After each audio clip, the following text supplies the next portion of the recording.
ब्रह्मा विष्णु महेश अजर अमर नहीं है। इनका भी आविर्भाव अर्थात जन्म तथा तिरोभाव अर्थात मृत्यु होती है। प्रमाण के लिए देखिए देवी भागवत महापुराण। ब्रह्मा, मैं, विष्णु और शिव ये तुम्हारी प्रभाव से जन्मवान है। हम तो जन्मवान है, हमारा तो जन्म होता है और मरते हैं, नित्य नहीं है, हम अविनाशी नहीं है। फिर इंद्रादि दूसरे देवता नित्य किस प्रकार हो सकते हैं? कृपया अवश्य सुनिए जगत गुरु तत्वदर्शी संत रामपाल जी महाराज के अमृत वचन। नौकरों से बोला सारे लकड़ उठाओ, चलो वापस। पीछे छोटे मोटे भी पड़े थे ना, वो भी अपनी डाल के धोती में और सारे उठा के लाया। इतना कंजूस था और दान करे नहीं। अब परमात्मा को पता था मेरी प्यारी आत्मा इसमें डूब कर मरेगा, इस माया इसने लेकर डूबेगी। क्योंकि एक पुत्री थी, उसका ब्याह कर रखा था और संतान नहीं थी, और मूर्ख आदमी उसका ऊपर चिपका बैठा था बिना ज्ञान के।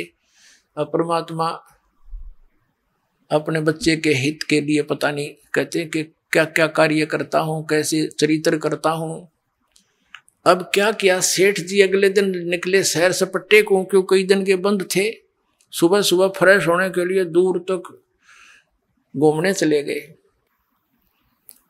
अब क्या हुआ, जब वो शहर सपट्टे को चला गया, परमात्मा ने उस सेठ का नरसी रूप बनाया और घर पर आ गया।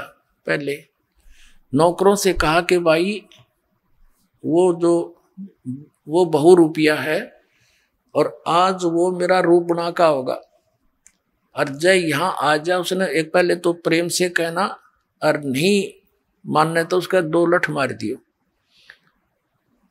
अब न्यू कह के भगवान तो अंदर चले गए उसके घर पे। पीछे सेठ नाना ही था, नौकर खड़े लठले। वो बोले, उन्होंने देखा सचमुच ही आ गया भाई, वो तो वो रुपया ये आ गया। और वो आवा अपना निश्चिंत हुआ, निर्भय। तो वो कहने लगे, रहे हो भगत, उड़े वहीं खड़ा हो जा, अंदर मत आजिए। तो वो कहने लगे, क्या बोल रहा तू? फलाने तो क्या बोल रहा है, भांग पी ली तने? तो पहचानता नहीं मैंने? अब पहचान दिया हमने, तो वहीं खड़ा हो जा। आज आदेश हो गए हमारे सेठ के, तने बहुत दुखी कर लिया हमारे सेठ को। कभी तू ब्राह्मण बने काव है, कभी उसका रूप बना लिया तेने आज, और आज आदेश गलत हो रहे हैं भाई, तेरे लठ मार देंगे। आगे आ गया था, उड़ा डट गया। लाला जी सोचा क्या गड़बड़ होगी भाई यार। तो ने पूछा कौन है, क्या कह रहे हो तुम्हें? कि हमारा सेठ अंदर है, अभी आया है, और उसने हमें बता दिया था कि वो आज मेरा रूप धार कर का होगा। ये तू चला जा यहाँ से, तेरी इसी में खैर है। अब लाला जी था समझ गया कि बात बढ़ाना ठीक नहीं, और इसने मेरा रूप बना लिया। जाके राजा के यहाँ एप्लीकेशन दे दी कि एक ठग ने मेरा रूप बनाकर मेरी संपत्ति हड़पने की चेष्टा की है, वो मेरे घर बैठा है। अब समय का तगाजा देखकर तुरंत हाजिरी दोनों को कोर्ट में तलब कर लिया अगले ही दिन। अब सेठ जी अपना एक जो रिकॉर्ड था वो पुलिस ने काबू कर लिया, बही वगैरह दोनों इकट्ठे हो गए वहां पर कोर्ट में।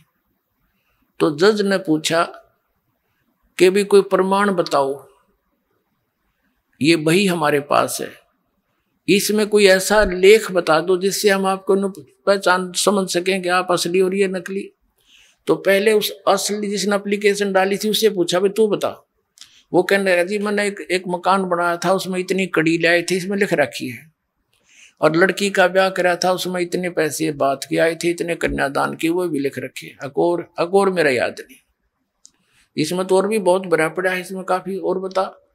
तब जो परमात्मा बने हुए थे डुप्लीकेट, उसके वैसे तो ओरिजिनल है, भगवान तो सबके मालिक हैं।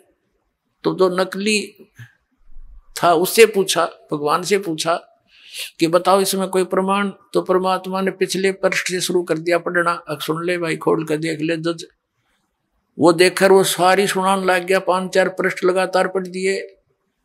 तो कोर्ट ने नकली को तो असली सिद्ध कर दिया और असली को नकली, और कहा भाग जा तू यहाँ से, तू झूठा है। अब लाला जी ने वही समस्या, भाई अब क्या करूं, देख केवणी कुंड से जन्म का दुश्मन था मेरा यूं, और इसने मेरी सारी ये संपत्ति छीन ली। बैठ गया जंगल में माथे पर धर के। और क्योंकि जब आदमी ऐसी समस्या में भगवान ने याद करे, वो भगवान वही पहुंच गया लाला जी के रूप में, और कहने लगा भाई सेठ जी बोल, यह संपत्ति तेरी थी कि मेरी? ठग थी तो मेरी, पर तने नाश कर दिया। तो दुश्मन कौन से जन्म का था? ने बोला मैं तेरा दुश्मन नहीं, मैं मित्र हूं तेरा। नकमे या पहले भी मेरी थी और आज भी मेरी है, तो अनजानपणे में अपनी मान रहा था। अगर ईब तेरी मृत्यु हो जाती एक दिन पहले, 2 दिन पहले, तो कहाँ थी तेरी है नालायक कहीं का? और तूने जो यह संपत्ति जोड़ी, इतना पाप इकट्ठे कर लिए, ये सिर पर धर के ले जाएगा। और इसने कौन बरतेगा? तेरी माया ने। ये तेरे रिलेट भाईचारा बैठा है, बाट देखा कदी उम्र है, इसने बांटा जारी नारी। तन्ने के मिलेगा बुद्धू, भक्ति करी नहीं सारी उम्र में, यू कोड इकट्ठा कर लिया। और फिर परमात्मा के वचन में तो शक्ति भी होती है। एकदम आंख खुल गई, अनु बोला कति नहीं तू कर ले, क्या करेगा तू? इस नरक में थोड़ा डालूंगा अपने बच्चे को, आग में कौन गिरे? तो पैर पकड़ लिए। परमात्मा बोले तने वापस दे सकता हूं एक शर्त पे, यदि तू इसने सारी न धर्म पुण्य में ला दे, तेरे पाप कम हो जाएंगे। कहने लगा जी आप दया कर दो, एक बार मैंने एक बार अलाउड कर दो, इसने सारी न फूक दूंगा। बोला फूकी है ना, दान करना। अब उसको अलाउड कर दी, जाते तू आ गया। उससे दिन से भंडारे शुरू कर दिए। जैसे भी दान धर्म उसने करके कत्ती फारग हो गया, और अपनी पत्नी ने लेकर झुपड़ी गाल कर गांव से बाहर रहने लग गया। अब पहले तो सारा संसार उसका आदर करे था, क्योंकि माया की पूजा होती है। और फिर उसने लागे कहीं तो ढेड है, इसने नाश कर दिया। रिश्तेदार भी मुंह मोड़ गए हैं, नाश कर दिया। एक बाबा के बकाई में आ गया है, ब्राह्मण की बात में आके इसने सारा नाश कर दिया, सबकी में लुटा दिया। अब क्या हुआ कि एक कुछ वो आगे 4 संत थे भक्त, उन्हें जाना था द्वारका में। और पहले उनकी हुंडी चलती थी, नरसी की ड्राफ्ट बनाता था। गांव में गया, उसने पूछा, उन्होंने पूछा भाई नरसी भगत के हमने जाना, नरसी सेठ कैसे, और ये हुंडी बनवानी है 500 रुपए की। तो गांव में कुछ हर तरह के व्यक्ति होते हैं, कुछ एक ने उनको मिसगाइड कर दिया कि सेठ जी ने आजकल वैराग ले लिया है और एक जंगल में झोपड़ी डालकर रहते हैं और वहीं से सारा कारोबार करते हैं, वहां जाओ, वहां से बनवा लो। अब उन्हें एक और सतर्क कर दिया था कि भाई ये वो नखरे कर गणे, कई बार कहोगे जब बनाओगा। अब वो हुंडी थारी जल्दी सी बनाएगा नहीं, उसने घना धन है उसके पास और वो नखरे बहुत करता है। अब वो साधु संत चले गए और कहा नरसी कौन है? कहा जाओ भाई ये दास है नरसी के, ले सेठ जी हमारी 500 रुपये रख दिए चांदी के और हमारी हुंडी बना दे, ड्राफ्ट बना दे। नरसी जी ने कहा महात्माओं अब मेरे पास वो पावर नहीं रही, सरकार ने छीन ली है, मेरे पास पैसा नहीं है और आप कहीं और से बनवा लो। तो वो तो चारों कहने लगे रहे कमाल की बात है, ढूंढते ढूंढते यहाँ आए हैं और तू वो नखरे करता है। गांव वाले ठीक ही करे थे, तू वो पहले वाला नरसी नहीं रहा। अब सेठ जी ने सोचा साधु संत को देते न शराब दे दें, इनके वचन में शक्ति होती है। डर गया वो, कहने लगा, और फिर ये सोच लिया गांव वाले ने मजाक रखा है, मेरी तो और ज्यादा दुर्गति हो जाएगी। कहने लगा ठीक है महात्माओं रख दो। एक कागज मंगा कर उनसे कि कागज ले आओ एक, और लिख दिया किसके नाम, क्योंकि कृष्ण का पुजारी था। सांवरा सांवरा सेठ, सांवरा यानी काला। कृष्ण का अर्थ ही काला होता है, यानी सांवरिया सेठ। और कहा जाओगे तुम? द्वारका। द्वारका के अंदर सांवरिया नाम का एक सेठ है, वो तुमने ये पैसे दे देगा। उसका अपना मार दी मोर, लिख दिए, साइन कर दिए, आपका दास और नरसी दास। अब वो लेकर कागज पहुंचे वहां द्वारका नगरी में। उधर से क्या किया सेठ ने, उन 500 रुपए की उसी समय खाने का भंडारे का सामान मंगाया और उसका भंडारा कर दिया। उसमें आसपास के राह चलते गांव के सब भोजन कर गए। साधु संत बुला लिए, क्यों वहां जाने में, द्वारका जाने में उन्हें 1 हफ्ता लगना था। इस दौरान उन्होंने भंडारा रख दिया और सब भंडारा कर दिया, सब पैसा लगा दिया सारा, टोटली जो भी 500 का सामान आया था सब वितरित कर दिया। अब वहां उन्होंने पूछा, महात्माओं ने, भक्तों ने, संतों ने, वहां सेठों से कि भी एक सांवरिया नाम का कोई सेठ है, उससे हमने पैसे लेने हैं, हुंडी अपनी कैश करानी है। वो देखा किसी ने बना रखी है कि नरसिंह जी ने। वो हंस रहे हैं वो सारे लाला लोग, अरे ये तो कंगाल हो चुका है, इसका दिवाला निकल गया है, इसने तो बैठा बैठा लिया, लूट लिए तुम, 500 रुपये ठग लिए उस ठग ने, उसकी हुंडी नहीं चलती। अब जिसके पास जा वो यही जवाब दे सेठ। तो उसने सोचा भाई आदमी तो ऐसा ना लगा था, ठग तो नहीं दिखा था, वो तो मना करे था, हमने जबरदस्ती बनवाई उसने तो उन्होंने दोस्त तो नहीं देखा उसमें, पर वहां कोई व्यक्ति मिला नहीं सांवर नाम का सेठ। तो नगर से बाहर जाकर बैठ के, भैया के बड़ी भगवान ने, परमात्मा आपको यही मंजूर होगा फिर, ऐसा सोच रहे थे। उधर नरसिंह जी की दृष्टि खुल गई थी, मालिक की दया थी, इतना दान धर्म करने के बाद तो भगवान हाथों पर रख लेता उस पुण्यात्मा को। उसने देखा साधु संतों को भगवान ने आकर पैसे दिए नहीं, हुंडी उनकी कैश नहीं करी, क्या कारण है, हमारी कोई साधना में कमी रही है क्या?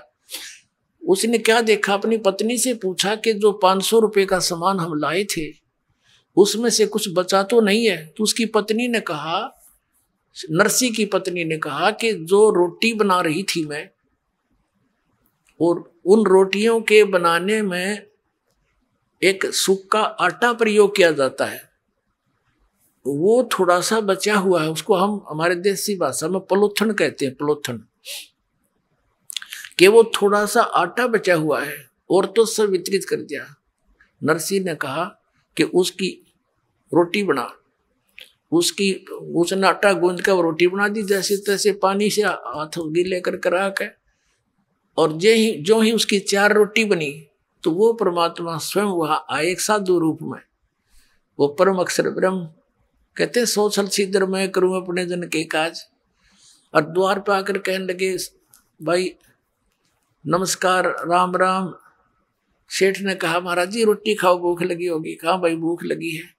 वो बैठ के वहां गली में उसके झोपड़ी का गए और रोटी पानी के साथ 4 रोटी खा ली, खाकर चले गए।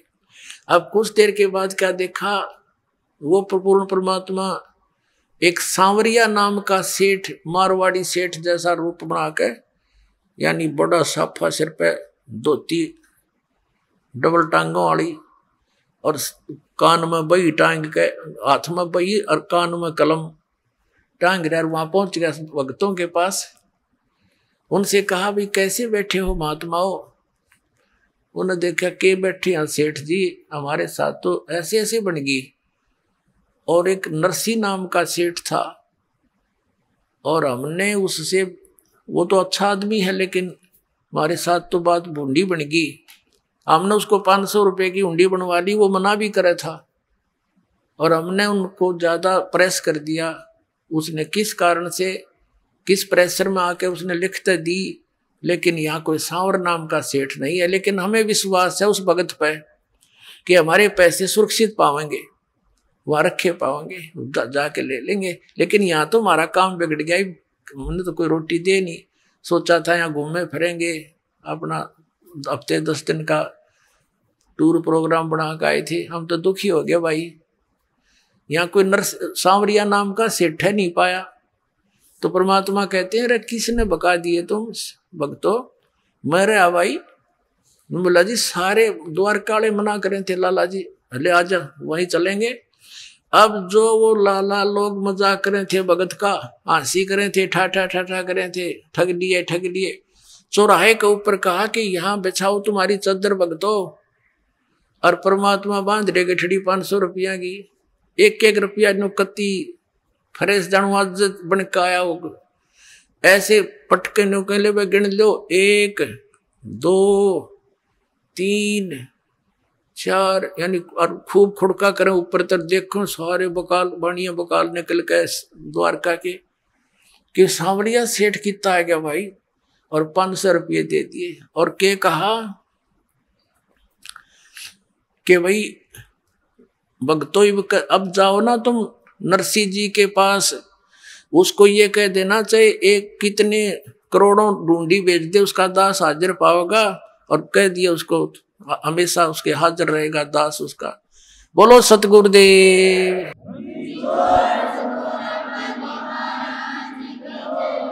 नरसिंह जी की हुंडी झाली वो सांवड़ सा कहाया, ज्योति का ब्याह भया जब भात भरण को आया। वही परमात्मा को पूर्ण ब्रह्म सबका धारण पोषण करने वाला, अभी तक जैसे हम किसी भी भगवान की भक्ति करते थे इष्ट रूप में, हम मानते थे ये कर रहे हैं, नहीं, जगत का पेखना पेखा धनी का नाम न लेखा। ये कबीर परमात्मा हम सबको संभालता है, ऐसे ऐसे उनके दुखों का निवारण करते हैं भक्तों के कारण। वो कहते हैं जो जन मेरी शरण में ताका हूं मैं दास, और गेल गेल लाग्या फिरूं जब लग धरती आकाश। बोलो सतगुरुदेव।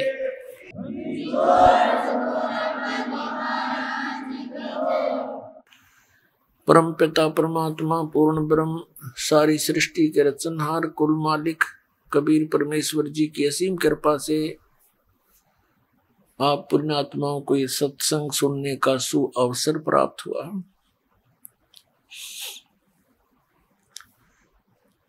सत्संग में आने से प्राणी को ये ज्ञान होता है कि हम कौन हैं, कहां से आए हैं, इस संसार में हमारा जीने का उद्देश्य क्या है, हमने करना क्या चाहिए था, हम कर क्या रहे हैं। जब तक हम सत्संग में नहीं आते तब तक हम अपनी परंपरागत क्रियाओं को करके ही संतुष्ट रहते हैं, क्योंकि वही क्रियाएं पूरा समाज कर रहा होता है। जब हम सत्संग में आते हैं, संतों के परमात्मा के विचार सुनते हैं, सदग्रंथों का ज्ञान सुनते हैं, तो पता चलता है कि मानव शरीर हमें किस लिए प्राप्त हुआ था और हम उसका कितना सदुपयोग या दुरुपयोग कर रहे हैं। पुण्यात्माओं, दास बहुत बार कहता है कि विश्व में यदि कहीं सत्संग है तो सतलोक आश्रम बरवाला जिला हिसार हरियाणा में। इसके अतिरिक्त जहां भी ये श्रद्धालु सत्संग मानकर जाते हैं, उन संतों के विचार सुनते हैं, ऋषि महर्षि मंडलेश्वरों आचार्यों शंकराचार्यों के जो विचार सुनते हैं, वो सत्संग नहीं है। जो ज्ञान शास्त्र विरुद्ध होता है वो व्यर्थ होता है। जैसे विद्यार्थी शिक्षा ग्रहण करने के लिए टीचर के पास जाते हैं, विद्यालय में जाते हैं, और टीचर का कर्तव्य होता है कि वो सिलेबस के अनुसार ही शिक्षा बच्चों को पढ़ाए, शिक्षा दे।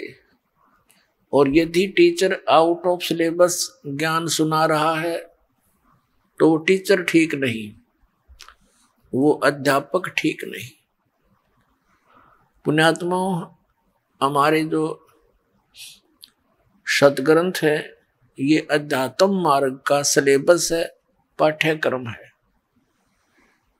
श्रीमद् भगवत गीता अध्याय नंबर 16 के श्लोक नंबर 23 और 24 में स्पष्ट कर दिया है इस पवित्र शास्त्र ने कि शास्त्र विधि को त्याग कर जो मनमाना आचरण करते हैं, मनमानी पूजाएं करते हैं, जिनका सदग्रंथों में प्रमाण नहीं है, तो उनको न तो कोई सिद्धि प्राप्त होती है, न उनकी गति होती है, और न ही उनको कोई सुख प्राप्त होता, अर्थात व्यर्थ।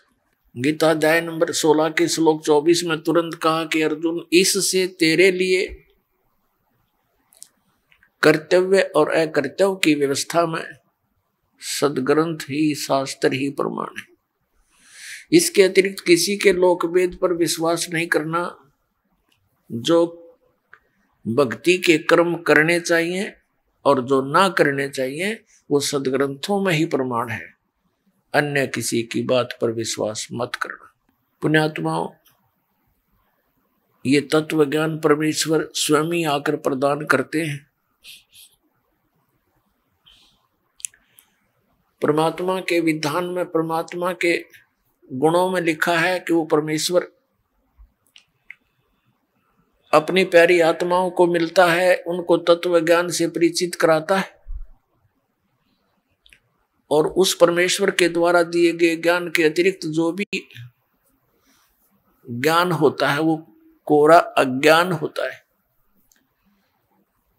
तो पुण्यात्माओं, इस दास के द्वारा वही सत्संग आपको सुनाया जाता है जो परमेश्वर ने स्वयं आकर के 600 वर्ष पूर्व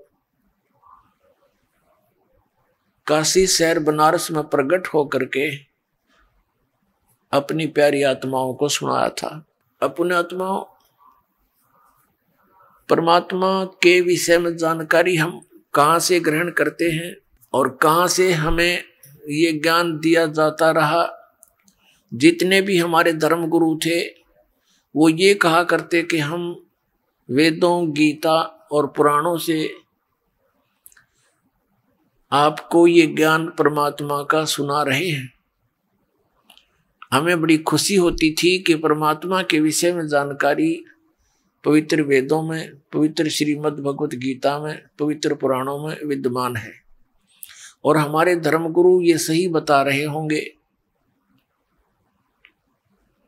क्योंकि ये संस्कृत पढ़े हैं। परमात्मा 600 वर्ष पहले आए थे, उसमें ये कहा करते थे परमात्मा कि ये गुरु जो हैं ये झूठे हैं, ये तुम्हारे धर्म गुरु तुम्हारे सदग्रंथों से भी परिचित नहीं है।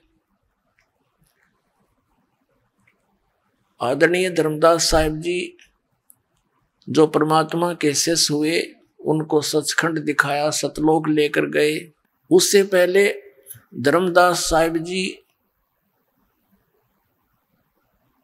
श्री कृष्ण, श्री विष्णु, श्री शंकर भगवान के उपासक थे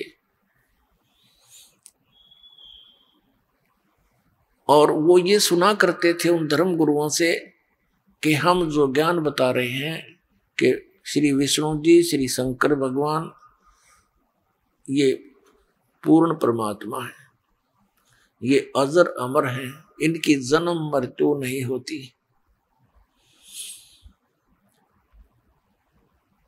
तो हम ये सोचा करते थे कि ये सही बोल रहे होंगे।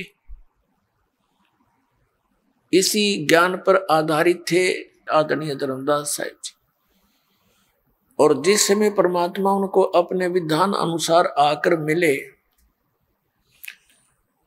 उनको तत्व ज्ञान समझाने की चेष्टा की, लेकिन जल्दी से धर्मदास जी का ये ज्ञान हजम नहीं हुआ। बहुत बार परमात्मा ने उनको समझाया, फिर अंत में परमेश्वर ने आदरणीय धर्मदास साहिब जी को सचखंड दिखाया, अपना निज स्थान सतलोक जहां भगवान रहते हैं और जहां हम सभी रहा करते थे, वो स्थान दिखाया और साथ में श्री ब्रह्मा जी, श्री विष्णु जी, श्री शिव जी के वो लोक दिखाए और साथ में स्वर्ग और नरक से परिचित कराया। उसके साथ साथ ब्रह्मलोक में भी परमात्मा उनको लेकर गए और जहां भी भगवान परमात्मा कबीर जी जाते थे, सभी देव उनका खड़ा होकर सत्कार करते थे। फिर परमेश्वर सचखंड लेकर गए सतलोक में, वहां परमात्मा के को वास्तविक रूप में देखा। कबीर जी को जब धर्मदास जी की आत्मा को परमात्मा ने वापस छोड़ा तब धर्मदास जी ने कहा था, हे भगवान, अब आपकी कृपा से आपका दास परिचित हुआ कि आप पूर्ण परमात्मा हैं। हे भगवान, ये श्री ब्रह्मा, श्री विष्णु, श्री शिव जी, ये तो हमारे जैसे ही जीव हैं, इनकी जन्म मृत्यु होती है। उन्होंने स्वयं स्वीकारा भगवान के सामने। तो इससे सिद्ध हुआ है कि हे परमात्मा, ये वेद और ये जितने भी सदग्रंथ हैं, ये कतेब हैं यानी पुराण हैं, ये सब झूठे हैं। क्योंकि हमारे धर्म गुरु ये कहते हैं कि पुराणों में लिखा है ब्रह्मा विष्णु महेश की कोई माता पिता नहीं, ये अजर व अमर है, सर्वेश्वर हैं, महेश्वर हैं। ये हमें बताते हैं कि वेदों में लिखा है कि ब्रह्मा विष्णु महेश ही समर्थ शक्ति है और दुर्गा की पूजा करनी चाहिए। ये हमें बताते हैं कि वेदों में लिखा है एकादशी का व्रत करना चाहिए। हे भगवान, इससे सिद्ध है कि परमात्मा तो आप हो, ब्रह्मा विष्णु महेश तो नासवान है। तो इससे ये सिद्ध हुआ कि ये वेद और कतेब यानी ये सब धार्मिक पुस्तकें ये झूठी है। परमेश्वर कबीर देव जी ने कहा कि नहीं, ऐसा नहीं है, ये वेद कतेब झूठे डी भाई, और झूठे हैं जो समझे नाही। झूठे तो ये तुम्हारे धर्मगुरु आचार्य, ये शंकराचार्य, ये झूठे हैं जो वेदों और पुराणों को समझा नहीं। ये परमात्मा को निराकार बताते हैं, वेद परमात्मा को साकार बताते हैं। ये श्री विष्णु से ऊपर कोई भगवान मानते नहीं, इनको अजर व अमर मानते हैं, रजगुण ब्रह्मा सतगुण विष्णु तमगुण शिव जी को समर्थ शक्ति मानते हैं। इन्हीं की राम और श्री कृष्ण की पूजा करते और करवाते हैं, जबकि ये इनके जीवनी में लिखा है कि ये नासवान है। और पुराणों में भी ऐसा ही लिखा है धर्मदास। तो पुण्यात्माओं, आपको थोड़ा सा वेदों से परिचित कराते हैं। पुण्यात्माओं, ये दया करी परमेश्वर ने, आज ये वेद और गीता और पुराण हमारे लिए प्रथम कक्षा की बुक होगी। नहीं, हमारे लिए पाठ बना हुआ था। पता नहीं वेदों में क्या लिखा है। गीता जी को हम समझ नहीं सके क्योंकि इन्होंने अनुवाद गलत कर दिए, और पुराणों के रहस्य को ये नहीं समझ सके, ना समझा सके। इस दास पर बेर करी परमेश्वर कबीर साहब ने, और ये सर्व ज्ञान आपके समक्ष परमाणु सहित दास ने रूबरू करा दिया। अब परमात्मा के गुण वेदों में लिखे हैं, वो परमात्मा क्या लीला करते हैं। वेद बताते हैं कि परमात्मा ऊपर तीसरे मुक्ति धाम में रहता है, वहां से गति करके यानी स्पीड से चलकर, बिजली जैसी गति से, विद्युत जैसी गति से चलकर आता है।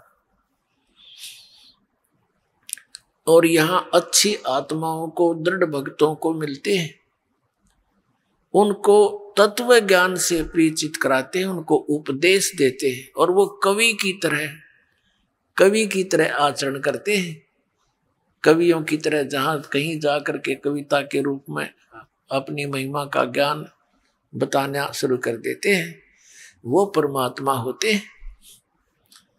और वो एक सुप्रसिद्ध कवि की भी पदवी को प्राप्त करते हैं, लेकिन वो होते हैं पूर्ण परमात्मा। अपने आत्माओं, जो वेद हमें बताएंगे कि भगवान ऐसा है, ऐसी लीला करता है, तो जिस भगवान की जीवनी में ये सब लिखा हुआ हमें मिल जावे कि कौन से भगवान ने वेदोनुसार लीला की हुई है, तो ही इज गॉड, वो परमात्मा है, बाकी भगवान नहीं है। तो हमने सबसे पहले परमात्मा को पहचानना है, और ये समझ में आ गया कि ये भगवान है, और इसके पाने की विधि कौन सी है, ये उसके पाने की विधि है। तो सारा काम सुलझ गया, सारी ये समस्या हल हो जाती है, फिर तो वो भक्ति साधना करना शेष रह जाता है। अभी तक तो हमें ये विश्वास ही नहीं था कि हम जो कर रहे हैं ये हमें मोक्ष प्रदान कर भी देगा। और चाहे हमने ये मान भी रखा हो हम अपनी जो साधना जैसी भी कर रहे थे ये सही है, लेकिन दूसरा कोई ज्ञान बताता है हम फ्यूज हो जाते थे। उसका ज्ञान अच्छा लगता था कि हाँ ऐसा भी हो सकता है। श्रीमद् भगवत गीता अध्याय नंबर 2 के श्लोक 53 में कहा कि अर्जुन, जिस समय तेरी बुद्धि इस भ्रमित करने वाले भिन्न भिन्न वचनों से हटकर एक परमात्म तत्व के ऊपर यानी तत्व ज्ञान के ऊपर स्थिर हो जाएगी, तब तो तू योग को प्राप्त होगा, तब तो तेरी भक्ति स्टार्ट होएगी। नहीं तो कोई कुछ कह देगा तो डगमग हो जाएगा, फिर तेरा गई बात सारी बिगड़गी। तो पुण्यात्मा इस दास का उद्देश्य है आप जी को निरसंशय कर दूं और आपके मन में कोई शंका ना रहे, तब आप इस भक्ति रूपी सफर पर निसंकोच चल पड़ोगे और जितने कदम रखोगे अपने मालिक की ओर होंगे, क्योंकि वो मार्ग है, कुमार्ग नहीं, वो सुमार्ग है। वो मंजिल की ओर जा रहे हो आप, और मंजिल की दूसरी दिशा में चाहे कितनी स्पीड से जा रहा हो उसकी वो यात्रा व्यर्थ होती है। तो ये भक्ति का मार्ग है। जब तक हमें ये मार्ग समझ में नहीं आएगा, उस पर चल भी रहे होंगे तो भी हम अगर दिशा ठीक नहीं होगी तो व्यर्थ होगा। पुण्यात्मा, ये वर्तमान में जो शुभ समागम चल रहा है ये किस उपलक्ष्य में है? ज्येष्ठ सुदी पूर्णमासी। ये वो शुभ दिन है जिस दिन परमात्मा अपनी लीला अनुसार, अपने गुणों अनुसार अपने निज धाम सतलोक से चलकर आए और लहर तारा तालाब के अंदर विकसित कमल के फूलों पर एक शिशु रूप धारण करके विराजमान हुए थे बनारस के अंदर, काशी के अंदर। तो पुण्यात्माओं, पहले हम अपने सदग्रंथों को देखते हैं। कबीर परमेश्वर ने 600 वर्ष पहले प्यारी आत्मा अपनी दृढ़ भक्त आदरणीय धर्मदास साहिब जी को कहा था कि धर्मदास, ये वेद मेरा भेद है, पर मैं मिलूं वेदन में नाही, और जौन वेद से मैं मिलूं वो वेद जानते नहीं। ये चारों वेद मेरी ही महिमा का गुणगान कर रहे हैं, लेकिन मेरे पाने की वे ऑफ वर्शिप, पूजा का मार्ग, पूजा की विधि इन वेदों में वर्णित नहीं है। वो तो अलग से सूक्ष्म वेद में परमात्मा ने स्वयं आकर वर्णित किया अपने मुखारविंद से। उसमें वो वेद है, उस वेद में है यु ज्ञान। तो कहा कि जौन वेद से मैं मिलूं, जिस वेद से मैं मिलूं, ये वेद जानते नहीं। अब वेद मेरा भेद है। पुण्यात्माओं, ये कोई छोटी बात नहीं। ये कहना कि ये वेद मेरा भेद है 600 वर्ष पहले कहना, और मैं गॉड हूं, मैं भगवान हूं, सुप्रीम पावर हूं, हम ही अलग अल्लाह हैं, कुतुब गोश और पीर, गरीबदास खालिक धनी, हमरा नाम कबीर। आदरणीय रामानंद जी से परमात्मा ने कहा था कि सुन रामानंद राम हम बावन नरसिंह, गरीबदास कली कली, हमसे ही तेरे कृष्ण ये संग। फिर ए स्वामी सृष्टा में परमेश्वर ने कहा था, ए स्वामी सृष्टा में और सृष्टि मेरे तीर, दास गरीब अधर बसूं मैं अवगत अलख कबीर। 600 वर्ष पहले भगवान ने कहा था कि ए स्वामी, यानी ए स्वामी रामानंद जी, मैं सृष्टा हूं, सारी सृष्टि का रचनहार हूं, और ए स्वामी सृष्टा में सृष्टि मेरे तीर, ये पूरा विश्व मेरे आधार है, मेरे वचन के आधार से टिका हुआ है और अपने अपने स्थान पर ये चल रहा है। और दास गरीबदास साहिब जी को परमात्मा मिले थे, उनको सचलोक सचखंड सब दिखाकर वापस छोड़ा था और अपना यथार्थ ज्ञान उनका हृदय में भर दिया था, उनका ज्ञान योग खोल दिया था। तो गरीबदास जी गवाही दे रहे हैं कि कबीर साहब ने ऐसे कहा था कि ए स्वामी सृष्टा में सृष्टि हमारे तीर, और दास गरीब अधर बसूं, ऊपर रहता हूं सतलोक में, अवगत सत कबीर। अब वेद क्या बताते हैं और कैसी लीला भगवान करता है, वेद हमें क्या बताते हैं। तो पुण्यात्माओं, परमात्मा के पहचानने में हमें बहुत आसानी होगी और हम डगमग नहीं होंगे। फिर चाहे कोई ब्रह्मा विष्णु महेश आकर हमसे डिस्कस कर ले, वो यहाँ से हार के जाएंगे इस ज्ञान के अंदर। अब आपको दिखाते हैं। और यहाँ के इन आचार्य शंकराचार्यों का तो बात तो छोड़ दो, इनने तो कख नहीं पता भक्ति मार्ग का, ABC भी नहीं जानते। ये पूरे विश्व के जितने धर्मगुरु हैं ये सब आप भी भ्रमित हैं और जनता को भी गुमराह किए बैठे हैं। अब देखिएगा ये ऋग्वेद मंडल नंबर 9, इसमें 9 मंडल में आपको दिखाते हैं ऋग्वेद के, ये कहां से प्रकाशित है। प्रकाशक हैं सर्वदेशी कार्य प्रतिनिधि सभा, महर्षि दान भवन, रामलीला मैदान, नई दिल्ली। ये इनके फोन और फैक्स नंबर है। मुद्रक हैं Prince offset printers, 1510 Pataudi house, Daryaganj, नई दिल्ली से।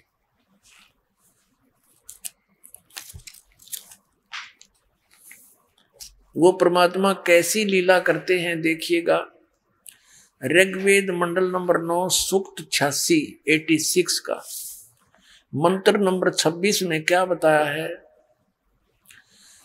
कि यज्ञ करने वाले यजमानों के लिए, यज्ञ करने वाले यजमानों के लिए परमात्मा, यज्ञ माने धार्मिक अनुष्ठान यानी भक्ति करने वाले, यजमान माने भक्त, भक्तों के लिए परमात्मा सब रास्तों को सुगम करता हुआ उनके विघ्नों का नाश, मर्दन करता है, नाश करता है और उनको पवित्र करता हुआ, भक्तों को पवित्र करता हुआ और अपने रूप को सरल करता हुआ, वह कांति में परमात्मा। इन्होंने इस शब्द कबीर, ये क्या लिखा यहां देखो मूल संस्कृत में, कबीर अतो, ये कबीर अतो, हम इसको बै बोलते हैं, वह को कबीर, हम कबीर बोलते हैं, ये इसमें कबीर लिखते हैं। जैसे हम वेदों को वेद बोलते हैं अपनी लोकल लैंग्वेज में, इसी प्रकार हम कबीर को कबीर बोलते हैं। तो यहाँ इन्होंने क्या किया है देखिएगा। फिर ऋग्वेद मंडल नंबर 9 सूक्त 86 मंत्र हम 26 पढ़ रहे हैं। तो इन्होंने क्या कर दिया कि अपने रूप को सरल करता हुआ वह कांति में परमात्मा, इन्होंने ये कवि शब्द, कबीर, कवि ही करके अपसर्ग लगा के इसका अर्थ कर दिया सर्वज्ञ। यहां लिखना था कबीर देव, लिख देते ये कबीर देव। अब कैसे लिखना चाहिए था उन्होंने, ये देखो ऋग्वेद मंडल नंबर 9 और सूक्त 20 में का मंत्र नंबर 1 है, ये लिखा कि वो कबीर देव, ये देखिएगा, ये कबीर देव वितय, कबीर देव वितय आयो। तो ये कबीर देव लिखना था, कबीर देव, कबीर साहब, देव मन परमेश्वर। अब इस कंसेप्ट को हम क्लियर करेंगे पहले यजुर्वेद से। अब देखिएगा ये यजुर्वेद है, एक बुक है यजुर्वेद, हॉली बुक, एक पवित्र बुक है यजुर्वेद। और इसके ऊपर ये र लगा हुआ है, इसको र को हटाकर यहाँ अपसर्ग लगा दिए जाएं तो भी ये यजुर्वेद का ही बोध कराएगा। जहां भी ये अक्षर लिखा होगा वहां पर भी ये यजुर्वेद, यजु लिखा होगा तो भी यजुर्वेद ही लिखना पड़ेगा, बताना पड़ेगा। ये यजुर्वेद के विषय में इसकी परिभाषा है, उसकी डेफिनेशन है, देखिए डिस्क्रिप्शन है। ये महर्षि दानव सरस्वती द्वारा ही इसका अनुवाद है।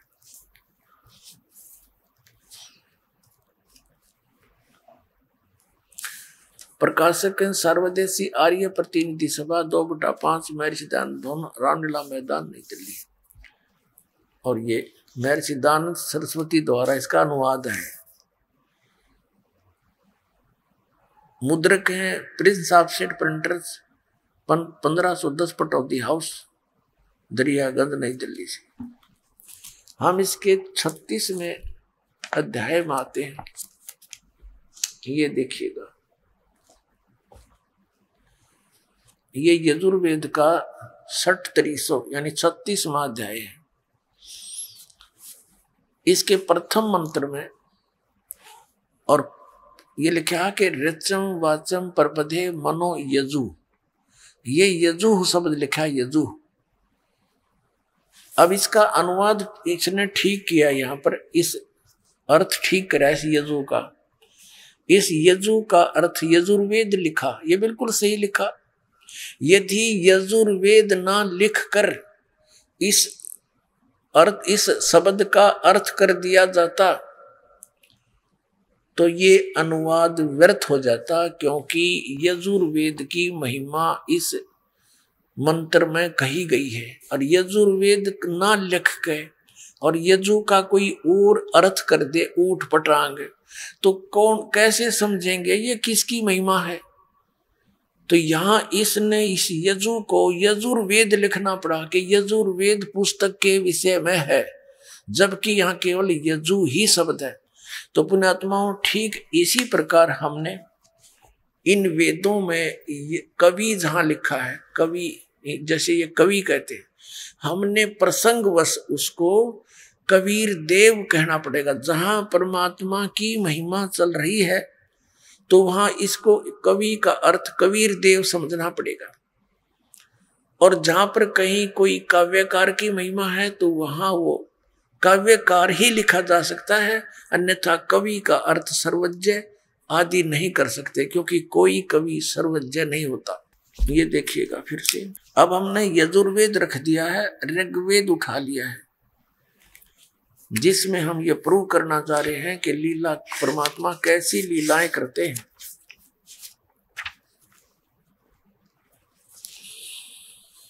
ये वही यजुर्वेद है, इसके प्रकाशक आपने देख लिए, मुद्रक ये वही है। अब हम आते हैं ऋग्वेद मंडल नंबर 9 सूक्त 86 के मंत्र 26 में। अब आसानी से समझ में आओगा।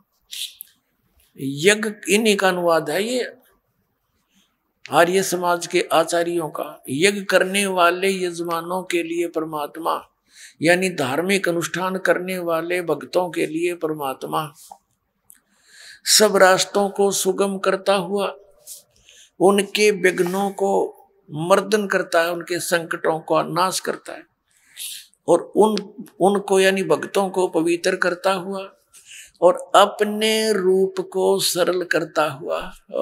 पुण्यात्माओं,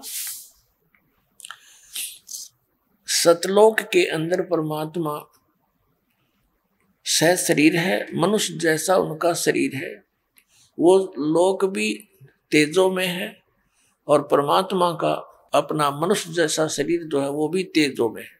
उनके एक रोम में, रोम वाने वैसे तो बाल बोलते हैं, रोम एक रोम में, लेकिन एक रोम कूप में इतनी शोभा है, इतना नूर है, करोड़ सूर्य करोड़ चंद्रमा मिला दे और दोनों की मिली जुली रोशनी भी परमात्मा के एक रोमकूप के सामने, उस रोशनी के सामने फीकी। यदि वो परमात्मा उस तेजो में शरीर समेत सहित यहाँ आ जावे तो हम नहीं देख सकते, हमारी आंखें बंद हो जाए, ये चरम दृष्टि नहीं देख सकती। इसलिए वो अपने रूप को सरल करता हुआ, यानी बिल्कुल समेट के अपने सारे उस प्रकाश को और सरल करके हल्का तेज पुंज का रूप बना के वो आकर हमें मिलता है। ये देखिए, हम ये पढ़ रहे हैं ऋग्वेद मंडल नंबर 9 सूक्त 86 मंत्र 26 को। अपने रूप को सरल करता हुआ वह कांति में परमात्मा कबीर देव लिखना था, यहाँ कबीर देव विद्युत के समान क्रीड़ा करता हुआ, यानी बिजली जैसी गति से वर्णीय पुरुष को, यानी अच्छी आत्मा को, अच्छे भगत अच्छी आत्मा को प्राप्त होता है, मिलता है। अब देखना 27 नंबर मंत्र में ऋग्वेद मंडल नंबर 9 सूक्त 86 का मंत्र 27 है। वह जो परमात्मा प्रकाश पुंज परमात्मा, जो परमात्मा ध्रुलोक के यानी उस तेजोमय लोक के सतलोक के तीसरे पृष्ठ पर विराजमान है, वहां बैठा है, वहां रहता है। अब ये स्पष्ट हो गया कि कबीर देव नाम का कोई भगवान है। कबीर देव, देव माने परमेश्वर, भगवान, तो वो ऊपर सतलोक में रहता है, सतलोक के तीसरे भाग में, यानी सबसे टॉप मोस्ट प्लेस पर। प्रत्येक स्थान का लोक का अपना अपना दर्जे है, तो सबसे टॉप में रहता है भगवान सतलोक के अंदर। नीचे उनके बच्चे वहां, उनकी सृष्टि सतलोक में है। तो क्या बताया है कि परमात्मा साकार है और वो वहां रहता है ऊपर, और कंसेप्ट क्लियर किया, और वहां से चलकर आता है। और दिखाते हैं इसी में ऋग्वेद मंडल नंबर 9 सूक्त 82 के, ये देखिएगा ऋग्वेद मंडल नंबर 9 सूक्त 82 यानी 82 का, और मंत्र नंबर 1 में ये कितना, जो सर्व उत्पादक प्रभु यानी सबको उत्पन्न करने वाला परमात्मा, प्रकाश रूप यानी तेजो में शरीर युक्त, सद्गुणों की वृष्टि करने वाला, पापों के हरण करने वाला है। वह राजा के समान, राजा। देखो हम देखना यार, हम इसको 269 पृष्ठ पर पढ़ रहे हैं, 269 पर, और 270 पर आपको दिखाएंगे। वह है राजा के समान, ये 270 पृष्ठ है। राजा के समान दर्शनीय है, देखण जोगा है, राजा के तरह यानी पूरे ब्रह्मांडों का मालिक रूप में दर्शनीय यानी देखण जोगा साकार है। वह पृथ्वी आदि लोकांतरों के चारों ओर शब्दमान हो रहा है। वह वर्णीय पुरुष को यानी अच्छी आत्मा को, जो दृढ़ भक्त है, उसको पवित्र करता हुआ प्राप्त होता है। और जिस प्रकार विद्युत यानी आकाशीय बिजली स्नेह वाले स्थानों को आधार बनाकर प्राप्त होता है।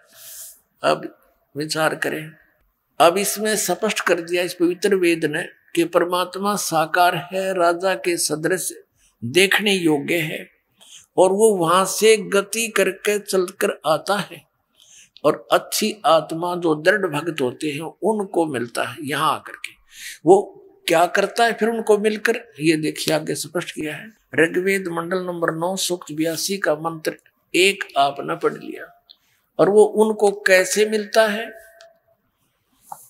अब क्या पता है कि जिस प्रकार विद्युत स्नेह वाले स्थानों को आधार बनाकर प्राप्त होता, जैसे पुराने समय में हम छोटे छोटे थे तब कांसी धातु के बेले और थाली हुआ करती थी। वर्षा के दिनों में थाली और बेले यदि बाहर आंगन में रह जाते थे, घर से बाहर, हमारी दादी जी कहती थी हमारी माताओं को कि तुम इस थाली को, कांसी की धातु जो भी बाहर है, थाली बेले, इनको अंदर रख दो। कांसी के ऊपर धातु पर बिजली अमूमन गिरती है, आकाश की बिजली, उसका उसके साथ अट्रैक्शन होता है। तो यहाँ उस एक प्रमाण दिया है कि वो परमात्मा उन्हीं पुण्यात्माओं को मिलता है जो उसके, जिनसे उसका आकर्षण होता है, यानी अच्छी आत्माओं को ही वो मिलता है। बिजली जहां जिस आधार को बनाकर गिरती है, वो भी परमात्मा उसी आधार बनाकर उस प्यारी आत्मा को मिलता है जो दृढ़ भक्त होता है, और परमात्मा के ज्ञान का डंडोरा पीट देता है। संसार की एक नहीं सुनता, सारा विश्व एक तरफ होता, वो संत एक तरफ होता है। ऐसे दृढ़ भक्तों को वो परमात्मा मिलता है। अब देखना, अब वो क्या करता है। ऋग्वेद मंडल नंबर 9 सूक्त 82 मंत्र 1 के बाद 1 पढ़ लिया, अब 2 पढ़ते हैं। ये 2 मंत्र है। हे परमात्मन,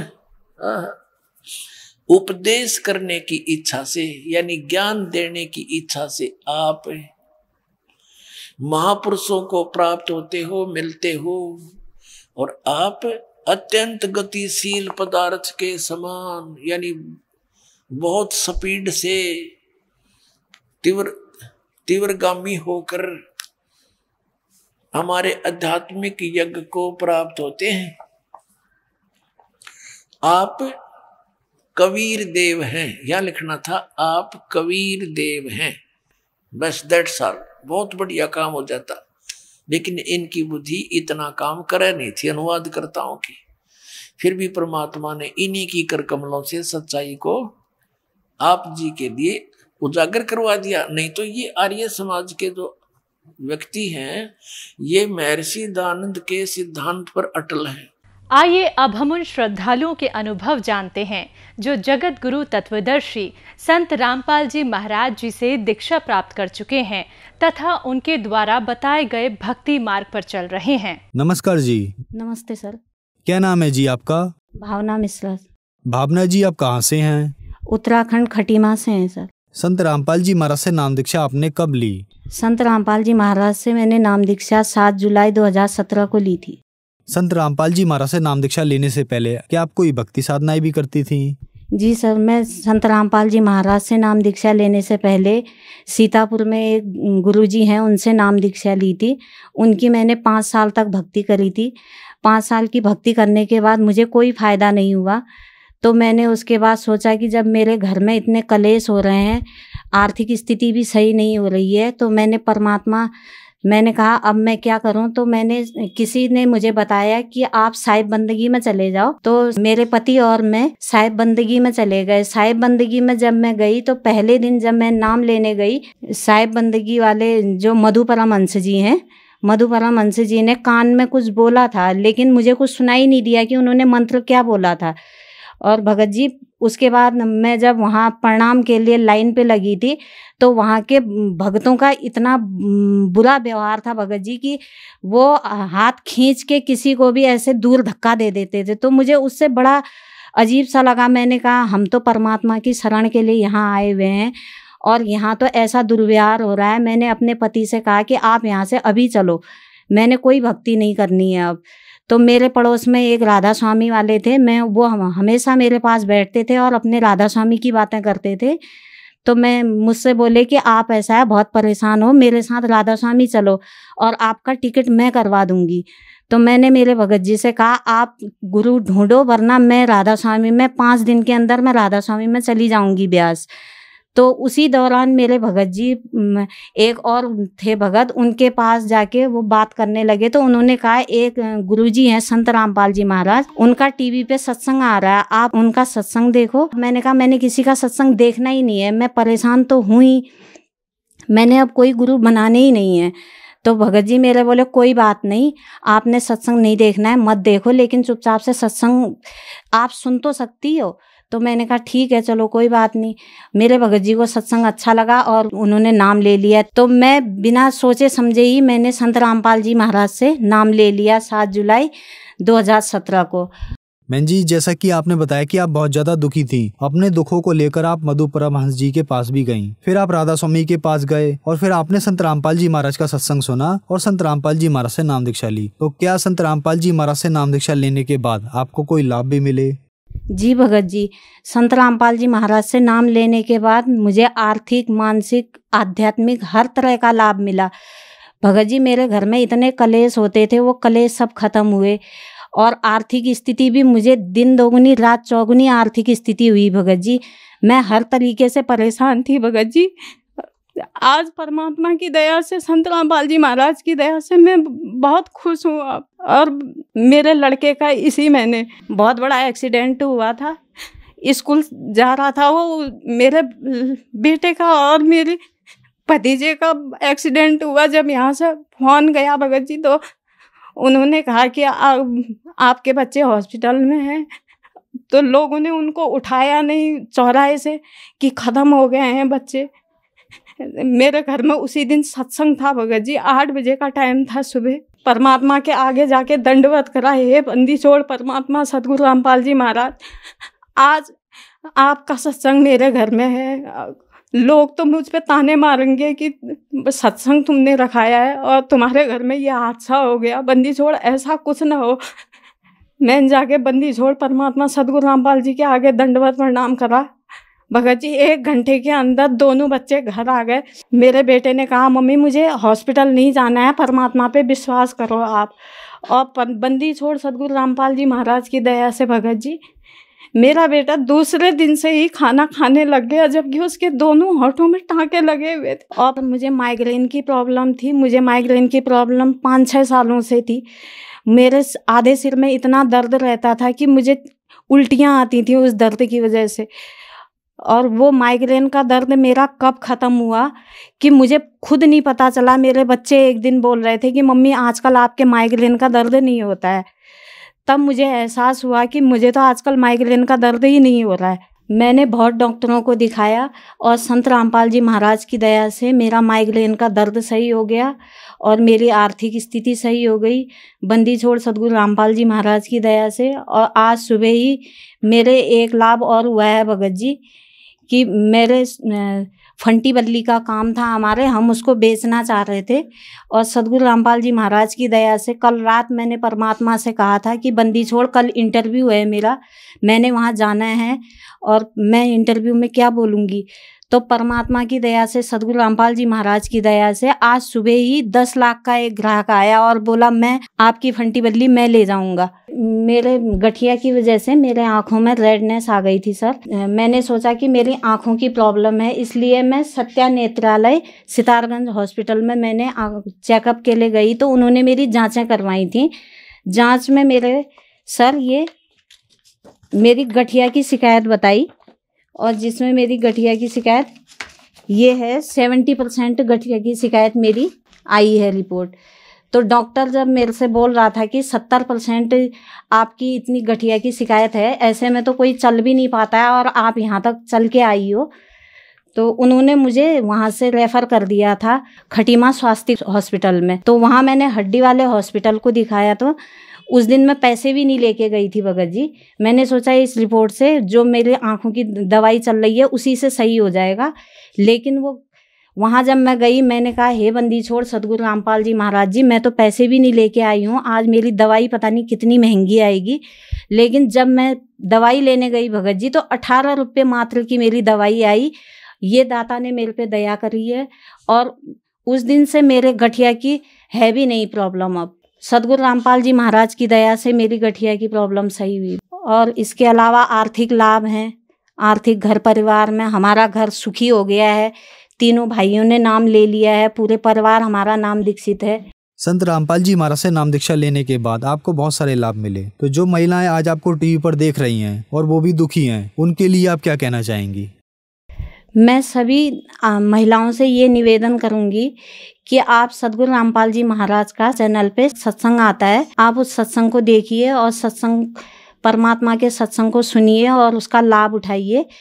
और जिस भगत आत्मा को कोई भी प्रॉब्लम हो, जो परमात्मा के सदगुरु रामपाल जी महाराज का सत्संग चलता है उसके नीचे एक पीली पट्टी चलती है, उसमें नामदान केंद्र के नंबर लिखे हुए हैं, आप उनसे संपर्क करके नाम ले सकते हैं। धन्यवाद जी।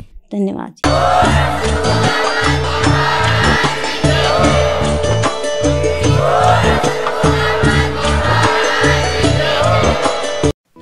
आप सुन रहे थे जगत गुरु तत्वदर्शी संत रामपाल जी महाराज के मंगल प्रवचन।